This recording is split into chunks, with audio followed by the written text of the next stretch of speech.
नमस्कार दोस्तों, आपके अपने चैनल हमारे संस्कार में आपका बहुत बहुत स्वागत है। आज हम आपके लिए जगन्नाथ जी की संपूर्ण कथा लेकर आए हैं, जिसमें कि रथ यात्रा के बारे में और उसके महत्व के बारे में भी जानकारी दी जाएगी। अगर आप हमारे चैनल पर नए हैं और अभी तक आपने चैनल को सब्सक्राइब नहीं किया है तो प्लीज़ हमारे चैनल को सब्सक्राइब करें, वीडियो को लाइक करें, ज़्यादा से ज़्यादा शेयर करें ताकि यह कहानियाँ और लोगों तक भी पहुंच पाएं और उन्हें भी इसका लाभ प्राप्त हो सके। बेल आइकन को दबाना ना भूलें ताकि हमारी आगे आने वाली वीडियो की जानकारी आपको नोटिफिकेशन के जरिए मिल जाया करे। एक बार मेरे साथ प्यार से बोलिए, कृष्णा कृष्णा हरे हरे, हरे हरे कृष्ण कृष्ण। बोलिए कृष्ण भगवान की जय, जगन्नाथ भगवान की जय। वैसे तो जगन्नाथ जी की रथ यात्रा कई दिन पहले शुरू हो चुकी है, लेकिन इनकी कहानियाँ पूर्णिमा तक रोज़ सुनी जाती हैं। आप भी कोशिश कीजिए कि आप भी रोज़ सुने। भगवान की कृपा आप पर हमेशा बनी रहे, उनका आशीर्वाद हमेशा आप पर बरसता रहे। जगन्नाथ धाम की कथा, इस कथा को आप आषाढ़ माह की प्रतिपदा तिथि से लेकर पूर्णिमा तक सुन सकते हैं। हर साल आषाढ़ माह में उड़ीसा के पुरी में भगवान जगन्नाथ की रथ यात्रा निकलती है, जिसके दर्शन करने के लिए लाखों भक्त वहां पर जाते हैं। लेकिन क्या आपको पता है कि 4 धामों में से एक जगन्नाथ में भगवान जगन्नाथ और भगवान नील माधव का क्या संबंध है? भगवान श्री कृष्ण अवतार से पहले किसकी पूजा होती थी? यही सब कुछ इस कहानी में बताया गया है। तो आपसे मेरा अनुरोध है कि आप इस कथा को पूरे श्रद्धा भाव से पूर्णिमा तक नित्य का नियम बनाकर सुनें और हमारे चैनल को सब्सक्राइब करें। वीडियो को ज़्यादा से ज़्यादा शेयर करें ताकि आपकी और सभी कथा सुनने वाले भक्तों की मनोकामनाएं पूर्ण हो सके। हमारे वेद शास्त्र और पुराणों में ऐसा कहा गया है कि जगन्नाथपुरी को बैकुंठ के बराबर बताया गया है, उसे धरती का बैकुंठ कहा गया है। यहाँ भगवान विष्णु के 4 धामों में से एक है। इसे श्री अक्षेत्र, श्री पुरुषोत्तम अक्षेत्र, शाक अक्षेत्र, नीलांचल नीलगिरी और श्री जगन्नाथपुरी भी कहते हैं। यहाँ पर सर्वप्रथम लक्ष्मीपति भगवान श्री हरि विष्णु ने तरह तरह की लीलाएं की थी और श्री हरि विष्णु के बाद उनके ही एक स्वरूप नील माधव की पूजा होने लगी।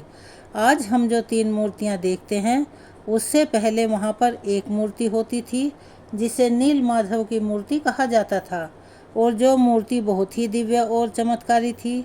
उस मूर्ति से प्रकाश निकलता रहता था। नील माधव की मूर्ति किसी कारणवश समुद्र में चली गई।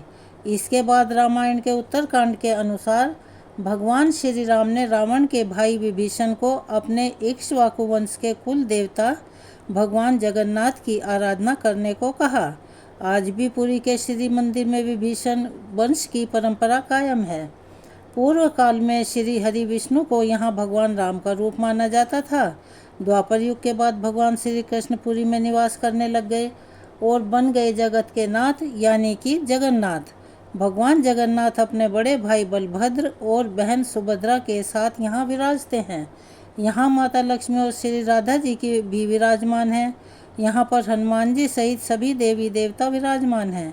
कलयुग में यह स्थान सबसे जागृत स्थान माना गया है। तो अब सुनते हैं नील माधव की कथा। चलिए एक बार प्यार से बोलिए, श्री कृष्ण भगवान की जय।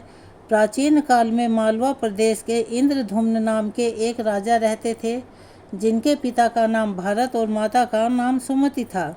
राजा इंद्रधुम्न विष्णु जी के परम भक्त थे। एक रात भगवान श्री हरि विष्णु ने उनको स्वप्न में दर्शन दिए और कहा कि नीलांचल पर्वत की एक गुफा में मेरी मूर्ति है, जिसे नील माधव कहते हैं। तुम एक मंदिर बनवाकर उसमें मेरी उस मूर्ति को स्थापित कर दो। तो इस सपने को देखने के बाद राजा इंद्रधुम्न ने तप किया तो हनुमान जी ने प्रकट होकर उन्हें मंदिर के स्थान और उनके स्वरूप के बारे में बताया और कहा कि तुम पहले मंदिर बनाना शुरू करो, मैं तुम्हारी इसमें सहायता करूँगा। तो राजा ने ऐसा ही किया। पुरी के समुद्री तट पर भगवान का भव्य मंदिर बनवाया गया, जिसमें उन्होंने कई समस्याओं का सामना किया। फिर भी उन्होंने मंदिर बनवाकर तैयार कर दिया। मंदिर बनने के बाद उसमें मूर्ति स्थापना करने का समय आया तो भगवान श्री हरि विष्णु ने पुनः राजा के सपने में आकर यह संदेश दिया और कहा, कि कुछ लोगों को मेरे पवित्र विग्रह को ढूंढने के लिए भेज दो। जो श्रेष्ठ होगा वह विग्रह को ढूंढ कर ले आएगा और उसे ही उस मंदिर में स्थापित कर देना। तो राजा ने 4 विद्वान पंडितों को अलग अलग दिशाओं में श्री हरि के उस विग्रह को ढूंढने के लिए भेज दिया। उन चारों में से एक विद्वान था, उसका नाम था विद्यापति। विद्यापति जिस दिशा में कमल का फूल लेकर चले थे उस दिशा में नीलांचल पर्वत के आसपास घने आम कानन जंगल और पहाड़ों की श्रृंखलाएं थी। विद्यापति एक ऐसी जगह गए जहां पर सबर नाम के आदिवासी जाति के लोग रहते थे। वहां पर उस कबीले का जो मुखिया था वह एक गुप्त स्थान पर जाकर भगवान नीलमाधव की उपासना करता था। जहां पर नीलमाधव का विग्रह रखा हुआ था वहां पर किसी को भी जाने की अनुमति नहीं थी। कबीले का जो मुखिया था उसके बहुत ही सुंदर लड़की थी, उसका नाम ललिता था। एक बार विद्यापति को जंगली जानवरों ने घेर लिया तो ललिता ने विद्यापति को उन जंगली जानवरों से बचाया था। तो जंगली जानवरों ने विद्यापति को घायल कर दिया। ललिता फिर उन्हें अपने घर ले गई और अपने पिताजी, जिनका नाम विश्ववसु था, उन्हें सारी बात बताई और कहा कि पिताजी, यह व्यक्ति जंगल में भटक गया था और जंगली जानवरों ने इसे घायल कर दिया। अब मैं इसे यहाँ ले आई हूँ। तो विश्ववसु बहुत ही दयालु स्वभाव के थे।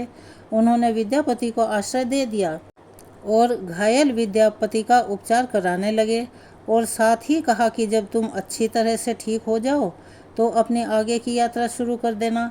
तब तक तुम यहाँ पर रहकर मेरे कबीले के लोगों को धर्म के बारे में बताओ। तो विद्यापति वैसा ही करने लगा, सारे लोगों में धर्म ज्ञान बांटने लगा। तो राजा विश्ववसु और उनकी बेटी भी वहाँ पर बैठकर धर्म की बातें सुना करते थे। इस दौरान ललिता को विद्यापति से प्यार हो गया और विद्यापति ने भी इस बात को भांप लिया, पर उन्होंने ज़्यादा ध्यान नहीं दिया क्योंकि वह वहाँ किसी खास मकसद से आए थे और उसे पूरा करना था। एक दिन विद्यापति बीमार हो गए तो ललिता ने उनकी खूब सेवा की। तो उसके सेवा भाव को देखकर विद्यापति को भी उससे प्यार हो गया और कबीले के सरदार विश्ववसु को, यानी कि ललिता के पिताजी को, उसे भी विद्यापति बहुत अच्छा लगा। तो उन्होंने विद्यापति के सामने अपनी बेटी से विवाह करने का प्रस्ताव रखा। तब विद्यापति ने राजी राजी हाँ कर दी और शुभ मुहूर्त देकर विद्यापति और ललिता की शादी करवा दी गई। अब शादी के बाद दोनों अच्छे से रहने लगे, लेकिन विद्यापति को अपना मकसद याद था। याद करके वह कभी कभार बुरी तरह बेचैन हो उठते थे। विद्यापति ने वहाँ पर किसी को यह नहीं बताया था कि मैं किस उद्देश्य से यहाँ आया हूँ, बस खुद ब खुद विग्रह को ढूंढने में लगे थे। विद्यापति को पता था कि उसके ससुर मुँह अंधेरे कहीं चले जाते हैं और सूर्योदय होने के तुरंत बाद ही वापस लौट आते हैं। तो एक दिन वह उनके रास्ते में खड़ा हो गया। उसने अपने ससुर से पूछा, पिताजी आप कहाँ जा रहे हैं? तब विश्ववसु ने कहा कि मैं कोई पूजा करने के लिए जा रहा हूँ। तो विद्यापति कहने लगे कि आप किसकी पूजा करते हैं? मैं भी आपके कुलदेव के दर्शन करना चाहता हूँ। तब उसके ससुर विश्ववसु ने कहा कि मैं तुम्हें वहाँ पर ले तो जाऊँगा, लेकिन तुम्हारी आँखों पर पट्टी बांध कर ले जाऊँगा, क्योंकि मैं यह रास्ता किसी को नहीं बतलाना चाहता। कुल का यह रिवाज है कि जो व्यक्ति हमारे कुल देवता की पूजा करता है उस जगह का रास्ता सिर्फ उसी को ही पता होता है। तो विद्यापति सुनकर कहने लगे कि पिताजी जैसा आप उचित समझें, मैं तो सिर्फ आपके कुलदेव के दर्शन करना चाहता हूँ। रास्ते में मेरा क्या लेना देना? आप कहोगे तो मैं वैसे ही जाने के लिए तैयार हूँ। विश्ववसु ने कहा ठीक है, कल सुबह चलेंगे, तुम नहा धोकर इसी समय आ जाना। तो विद्यापति यह सुनकर बहुत ही खुश हुआ। वह तो बड़ा चतुर था। उसने अपने एक हाथ में राई के कुछ दाने ले लिए और दूसरे दिन ठीक उसी समय उसी रास्ते पर आकर खड़ा हो गया। तो विश्ववसु ने विद्यापति की आंखों पर काली पट्टी बांध दी और उसका हाथ थामकर अपने कुलदेव के विग्रह के पास लेकर जाने लगे। तब विद्यापति अपने दूसरे हाथ से राई के दाने बिखेरते हुए जा रहा था। इसी तरह चलते चलते वे दोनों पहाड़ पर एक गुफा के सामने पहुंच गए। जैसे ही विश्ववसु ने विद्यापति की आंखों से पट्टी खोली तो उनके सामने प्रभु श्री नीलमाधव का विग्रह था, जिसे देखकर वो बड़े ही आश्चर्यचकित हुए, जिसमें से तेज प्रकाश निकल रहा था। जिसे देख विद्यापति बहुत ही प्रसन्न हुए और वहीं पर भगवान में मगन हो गए। उनका तो वापस आने का बिल्कुल भी मन नहीं था, पर जैसे ही विश्ववसु ने अपनी पूजा समाप्त की तो उन्होंने अपने जमाई की आंखों पर फिर से पट्टी बांध दी और घर चलने को कहा। तो विद्यापति बड़े ही प्रसन्न मन से घर लौट आए दर्शन करके जब वह लौटे तो ललिता ने पूछा कि स्वामी आप कहाँ गए थे? तो विद्यापति ने उसे बताना जरूरी नहीं समझा और उसकी बात को इग्नोर कर दिया। बातों बातों में बात को यूं ही टाल दिया और 2-4 दिन बीतने पर राई के वो दाने पौधों में तब्दील हो गए तो विद्यापति को वहां तक पहुंचने का मार्ग मिल गया। तो एक दिन प्रातःकाल जल्दी उठकर विद्यापति अपने ससुर से पहले उसी मार्ग पर जाने लगे। तब ललिता ने देखा कि विद्यापति कहीं जा रहे हैं तो वह भी उनके पीछे पीछे चल पड़ी। जैसे ही विद्यापति ने मुड़कर देखा कि ललिता आ रही थी तो ललिता उसे देखते ही कहने लगी कि स्वामी, इतनी सुबह आप कहाँ जा रहे हैं? तब विद्यापति कहने लगा कि मैं तो फूल इकट्ठे करने के लिए जा रहा हूँ ताकि भगवान को अर्पित कर सकूं और तुम्हारे लिए वेणी बना सकूं। तो यह सुनकर ललिता बहुत ही प्रसन्न हुई, लेकिन फिर भी वह चुपचाप विद्यापति के पीछे पीछे चलती रही। विद्यापति को इस बात का ध्यान नहीं था। उन्होंने सोचा कि ललिता घर चली गई होगी, तो वह चलते चलते सीधे नीलांचल पर्वत पर उसी गुफा में चले गए। ललिता को कुछ शक हुआ और वह वहीं गुफा के बाहर खड़ी होकर देखने लगी। थोड़ी देर बाद उसने देखा कि विद्यापति नील माधव की मूर्ति चुरा कर ले जा रहे हैं, तो उसे बहुत ही दुख हुआ और वह कहने लगी कि स्वामी, आप यह क्या कर रहे हैं? तो विद्यापति उसे देखकर बड़े ही हैरान हुए। फिर तुरंत बात को संभालते हुए कहने लगे कि हे प्रिय, हमारे राजा ने एक बहुत ही बड़े मंदिर का निर्माण कराया है जिसमें प्रभु की इच्छा से यह विग्रह स्थापित करना चाहते हैं। तो विद्यापति की पत्नी बोली कि मैं तुम्हें रोकने पर विवश हो जाऊं या फिर मेरे पिताजी यहाँ पर आ जाएं, इससे पहले तुम यहाँ से चले जाओ। तुमने हमें धोखा दिया है, परंतु तुम मेरे पति हो तो मैं तुम्हें रोक नहीं सकती। आपके इस छल का अंदाज़ा मुझे नहीं था। तो विद्यापति निराश होकर वहाँ से चल पड़ता है और थोड़ी ही देर में विश्वावसु अपने आराध्य देव की पूजा करने के लिए वहाँ जाते हैं। वहाँ पर मूर्ति को ना पाकर बड़े ही दुखी होते हैं और वहीं पर एक और अपनी बेटी ललिता को रोते हुए देखते हैं। तो पास जाकर ललिता से पूछा। ललिता ने सारी बात बता दी। कहा कि पिताजी, विद्यापति ने हमें धोखा दिया है। तो उसके पिताजी को अपने आराध्य देव की मूर्ति चोरी होने से बहुत ही दुख हुआ और वह सोचने लगे कि जरूर इस चोरी में मेरी बेटी ने भी विद्यापति का साथ दिया है। तो उसने अपनी बेटी को कबीले से निष्कासित कर दिया। उस समय उसकी बेटी गर्भवती थी। वह रोती रोती वहाँ से चली गई और जाकर एक गुफा में रहने लगी। उधर विद्यापति विग्रह लेकर अपने राजा इंद्रधुम्न के पास लौट आए। राजा इंद्रधुम्न विद्यापति को देखकर बहुत ही प्रसन्न हुए, तो विद्यापति ने उस विग्रह को राजा को सौंप दिया और वहाँ की सारी घटना के बारे में बताया। राजा ने बड़ी ही खुशी से उस विग्रह को लेकर अपने महल में रख लिया और उसे देखकर बस भाव विभोर होने लगे। लेकिन भगवान श्री हरि विष्णु बिल्कुल ही प्रसन्न नहीं थे, क्योंकि उनके विग्रह को चुरा कर लाया गया था। तब उन्होंने राजा को उसी रात सपने में दर्शन देकर कहा कि तुम मेरी मूर्ति बनवाओ। मूर्ति बनाने वाला श्रेष्ठ मूर्तिकार होना चाहिए। तो राजा ने कहा कि हे भगवान, ऐसा मूर्तिकार कौन होगा जो आपका विग्रह बना सके? तो भगवान कहने लगे कि उसकी तलाश तो तुम्हें ही करनी होगी, लेकिन सुबह समुद्र में जो लकड़ी का कुंदा तैर कर आएगा उसी लकड़ी से मेरा विग्रह बनवाना है। तो सुबह होते ही राजा ने अपने सेवकों को उस पेड़ के टुकड़े को ढूंढने के लिए कहा। सारे सैनिक मिलकर समुद्र के किनारे पहुंच गए।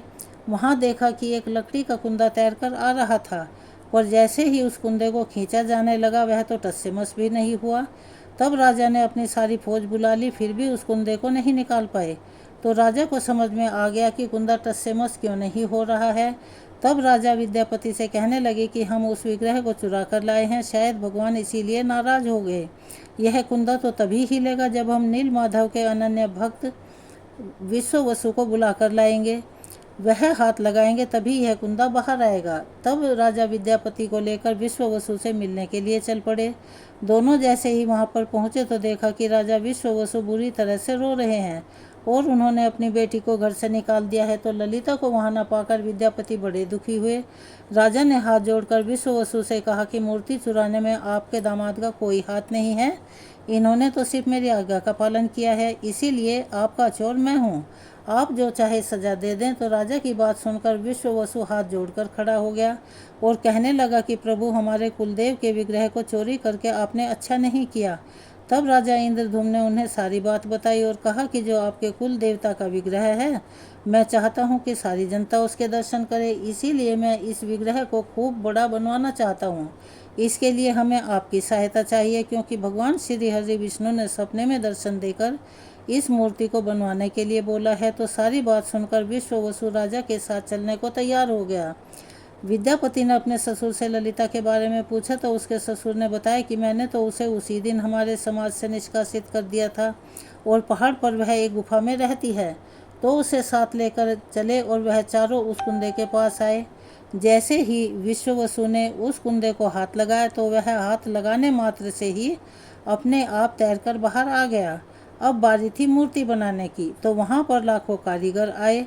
उन्होंने कहा कि हम तो पत्थर की मूर्ति बनाते हैं, लकड़ी की मूर्ति बनाना हमारे बस की बात नहीं है। लेकिन राजा ने बार बार कहा और उसके बार बार कहने पर वह मूर्तिकार मूर्ति बनाने के लिए तैयार हो गया। लेकिन लाख कोशिश कर ली, कोई भी लकड़ी एक भी छेनी तक नहीं लगा सका।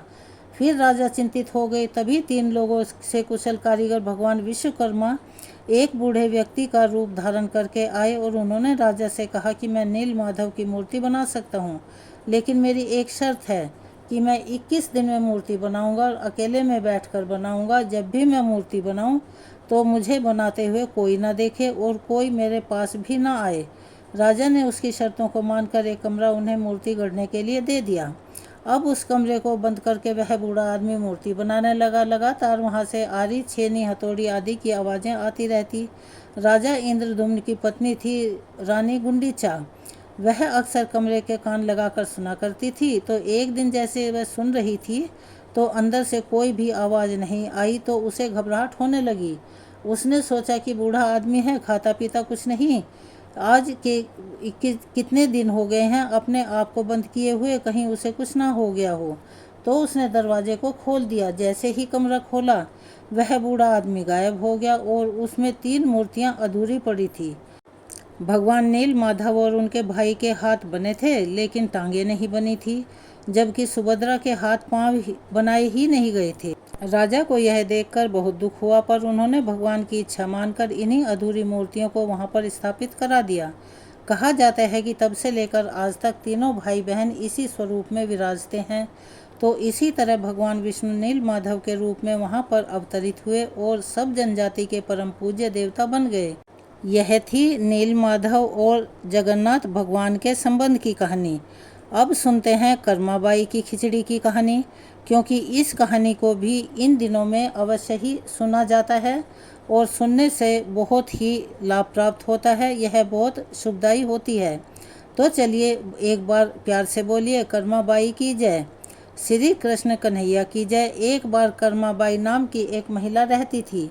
वह महिला भगवान जगन्नाथपुरी की भक्ति में खोई रहती थी। भगवान जगन्नाथ की अनन्य भक्त थी। भगवान श्री कृष्ण की परम उपासक ठाकुर जी के बाल रूप से रोजाना वह ऐसे बातें किया करती जैसे ठाकुर जी उनके पुत्र हों और उनके घर में वास करते हों। एक दिन कर्माबाई की इच्छा हुई कि ठाकुर जी को फल मेवे की जगह कुछ अपने हाथों से बना हुआ खिलाऊं। तो उन्होंने जगन्नाथ प्रभु को अपनी इच्छा बतलाई और कहा कि मैं आज मेरे हाथों से बनाया हुआ तुम्हें कुछ भोग लगाना चाहती हूँ, इसीलिए मुझे बताओ कि मैं तुम्हें क्या खिलाऊं। यह मेरी दिलाई इच्छा है। तो भगवान तो भक्तों के लिए सर्वथा प्रस्तुत हैं। भगवान जी बोले कि माँ, जो भी आपने बनाया हो वही खिला दो। आज तो बहुत ज़ोर से भूख लगी है और कुछ मत बनाना, क्योंकि मुझे बहुत ज़ोरों से भूख लगी है। मुझसे इंतज़ार नहीं हो रहा, अब जल्दी करो ना, जो भी बनाया है जल्दी से ले आओ। इतना सुनते ही कर्माबाई तो बहुत ही खुश हुई और खुशी से फूली नहीं समाई। उसने उस दिन खिचड़ी बनाई थी तो ठाकुर जी को खिचड़ी खाने के लिए दे दी। प्रभु बड़े चाव से खिचड़ी खाने लगे और कर्मा भाई यह सोचकर भगवान को पंखे से हवा देने लगी कि कहीं गर्म खिचड़ी से मेरे ठाकुर जी का मुंह ना जल जाए। संसार को अपने मुख में समाने वाले भगवान को कर्माबाई एक माता की तरह पंखे से हवा झल रही थी और भगवान जगन्नाथ भगत की भावना में भाव विभोर होकर जल्दी जल्दी खिचड़ी खा रहे थे। सारी की सारी खिचड़ी खत्म करके भगवान जी ने कहा, माँ, मुझे आज और खिचड़ी बहुत अच्छी लगी। आप ऐसा करना, रोज़ाना मेरे लिए खिचड़ी ही बनाना, मैं रोज़ यही आकर खा जाया करूँगा। तो यह सुनकर कर्माबाई की खुशी का कोई ठिकाना नहीं रहा। अब तो रोज़ाना कर्माबाई रोज़ सुबह जल्दी उठती और सबसे पहले खिचड़ी बनाती, बाकी सब कुछ बाद में करती। भगवान जी भी सुबह सवेरे दौड़े दौड़े आते और आते ही कहते, माँ जल्दी से मेरी प्रिय खिचड़ी लाओ। बस इतना कहते ही कर्माबाई जल्दी से खिचड़ी ले आती और भगवान जी को बड़े प्रेम से खिलाती और उनके सामने बैठकर उनको निहारती रहती थी। भगवान जी खिचड़ी खाने के बाद रोज़ाना तारीफ करते हुए चले जाते। अब प्रतिदिन दोनों का यही कर्म बन गया।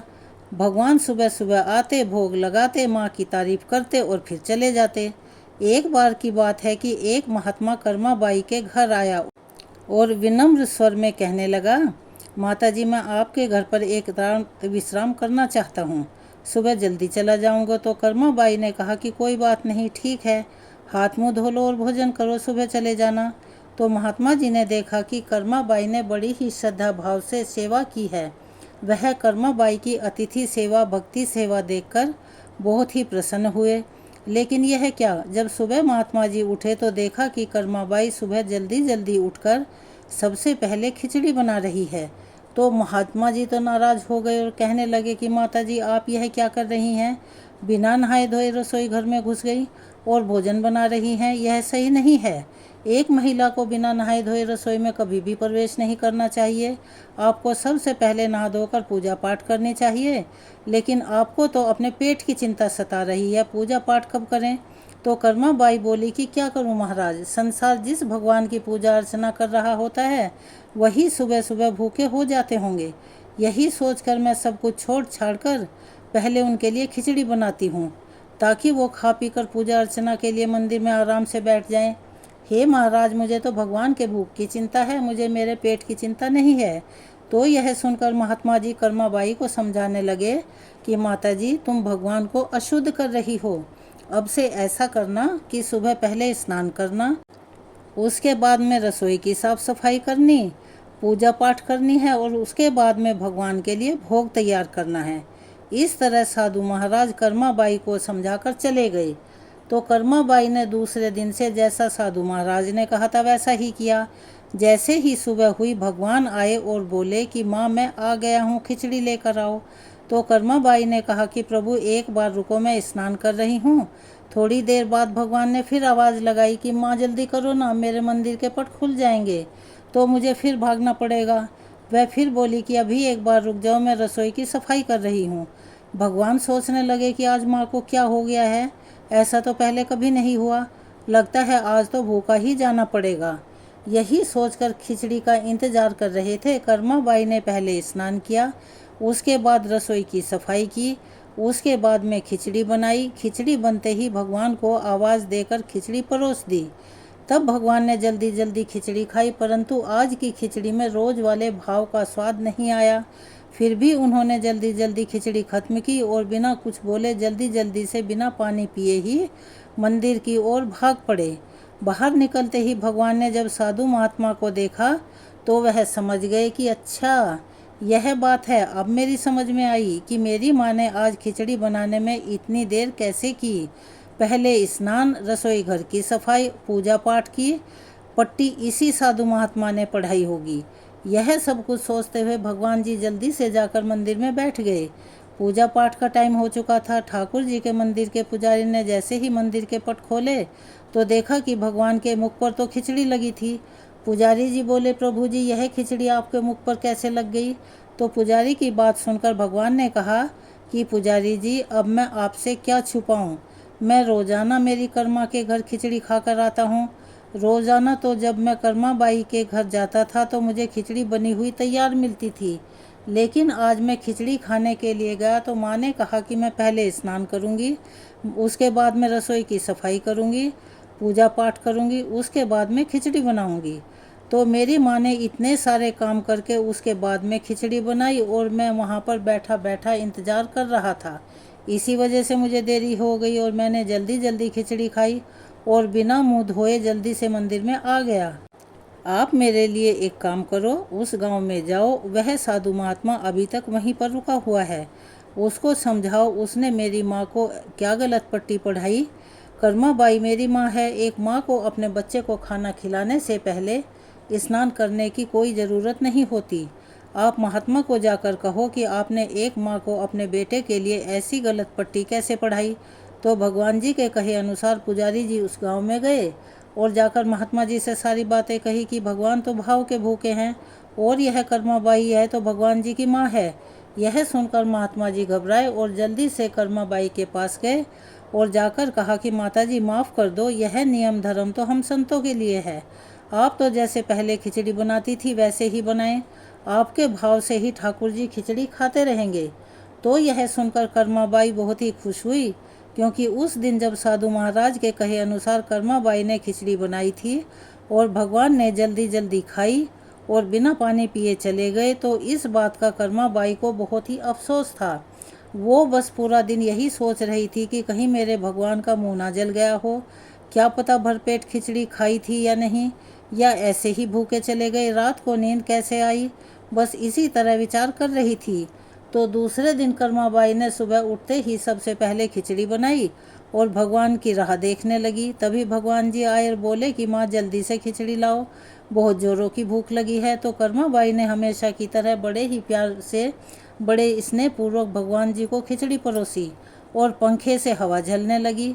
भगवान को आज हमेशा की तरह खिचड़ी में वही स्वाद आ रहा था और बहुत खुशी हो रही थी। खिचड़ी खत्म करके ही भगवान जी ने कर्माबाई से कहा कि माँ इस तरह ही रोजाना खिचड़ी बना लिया करो।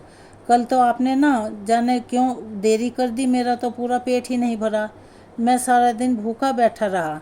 मुझे आपकी बनाई है खिचड़ी बहुत ही स्वादिष्ट लगती है। आप मेरी माँ हो, आपको पूजा पाठ करने की या स्नान करने की, रसोई साफ करने की क्या ज़रूरत है? क्या कभी एक बेटे को खाना खिलाने के लिए माँ को स्नान करना पड़ता है? ऐसा आगे से कभी मत करना। तो यह सुनकर कर्माबाई की आंखों में खुशी के आंसू छलक आए और वह बोली कि बेटा मैं आगे से ऐसा कुछ भी नहीं करूँगी जिसकी वजह से तुम्हें भूखे ही भागना पड़े। तो इस तरह माँ बेटे का कर्म फिर से वह चलने लगा। चलते चलते सालों बीत गए। फिर एक दिन ऐसा आया कि कर्माबाई के प्राण छूट गए। उस दिन पुजारी जी ने जैसे ही मंदिर के पट खोले तो देखा कि भगवान जी की आंखों में आंसू हैं और प्रभु रो रहे हैं। तो पुजारी जी ने भगवान जी से रोने का कारण पूछा, तो रोते हुए भगवान बोले कि पुजारी जी आज मेरी माँ कर्माबाई इस लोक को छोड़कर मेरे निज लोक को विदा हो गई है, अब मुझे खिचड़ी बनाकर कौन खिलाएगा? यह कहकर प्रभु जी तो रोने लगे। तो पुजारी जी ने कहा कि प्रभु जी आप चुप हो जाओ, आपको माँ की कमी महसूस नहीं होने देंगे। आज के बाद से मेरा यह वादा है आपसे कि आपको सबसे पहले खिचड़ी का ही भोग लगाया जाएगा। और कहा जाता है कि तभी से लेकर आज तक श्री भगवान जगन्नाथ जी को सबसे पहला भोग खिचड़ी का ही लगाया जाता है। कहा जाता है कि किसी भी दिन इस कथा का पाठ करें तो कृष्ण कन्हैया बहुत ही प्रसन्न होते हैं, जो कि जगन्नाथ के रूप में वहाँ विराजते हैं और अपने भक्तों की समस्त मनोकामनाएं पूर्ण करते हैं। यह कथा आपको कैसी लगी कमेंट्स बॉक्स में अपनी राय अवश्य दें। अगर आप हमारे चैनल पर नए हैं और अभी तक चैनल को सब्सक्राइब नहीं किया है तो प्लीज़ हमारे चैनल को सब्सक्राइब करें, वीडियो को लाइक करें, ज़्यादा से ज़्यादा शेयर करें ताकि यह कथा और लोगों तक भी पहुंच सके। बेल आइकन को दबाना ना भूलें ताकि हमारी आगे आने वाली वीडियो की जानकारी आपको नोटिफिकेशन के जरिए मिल जाया करे। अपना प्यार और सहयोग ऐसे ही देते रहें। कमेंट्स बॉक्स में हरे कृष्णा, राधे राधे, जय हो जगन्नाथ भगवान की, हर हर महादेव लिखना ना भूलें। धन्यवाद।